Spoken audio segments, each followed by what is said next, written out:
ကျက်ဆူပင်လက်ပြောလိုက်တာနဲ့အားလုံးပြေးမြင်မိကြတဲ့အရာကတော့တမျိုးတည်းပဲဖြစ်ကြမှာပါတကယ်တော့အားလုံးသိပြီးသားအရာတွေထက်ကွဲလွဲနေတာတွေရှိပါသေးတယ်ကျက်ဆူပင်ဟာဆေးလဲဖြစ်ဘေးလဲဖြစ်ဆိုတဲ့စကားပုံနဲ့အကိုက်အညီဆုံးအပင်တစ်မျိုးလို့ပြောလို့ရပါတယ်သူ့ရဲ့သိပ္ပံမြေက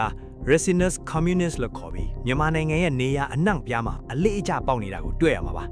တချို့ဆိုခြံစီယူမှာတကူးတကစိုက်ထားတဲ့သူတွေတောင်ရှိပါဦးမယ်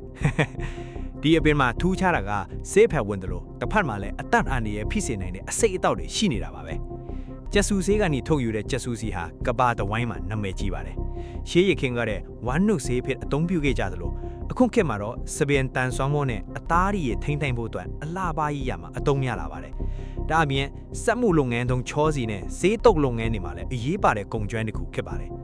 တိုင်းရင်းဆေးပညာမှာဆိုရင်လည်းအယောင်ကျဖို့အတွက်အရွက်ကိုမီးပူတိုင်ကတ်တာမျိုးနဲ့လေထိုးလေအောင်အတွက်အညွတ်ကိုအသုံးပြုတာမျိုးတွေရှိပါတယ်ဒါပေမဲ့အထူးသတိထားရမှာကကျက်ဆူစိတ်တွေမှာပါဝင်တဲ့ resin ဆိုတဲ့အစိတ်ထက်ပါတယ်ဒီအစိတ်ဟာအသွင်ပြင်းထန်တာကြောင့်အစိတ်ကိုဒီတိုင်းဝါးစားမိရင်အသက်ဆုံးရှုံးနိုင်တဲ့အထိအန်ဒီတွေရှိပါတယ်ကျက်ဆူစီထုတ်ယူတဲ့အခါမှာတော့အပူပေးတဲ့ဖြစ်စဉ်ကြောင့်ဒီအစိတ်ထက်ကပြစ်ပြဲသွားတာမို့စီမှာတော့အစိတ်မရှိတော့ပါဘူး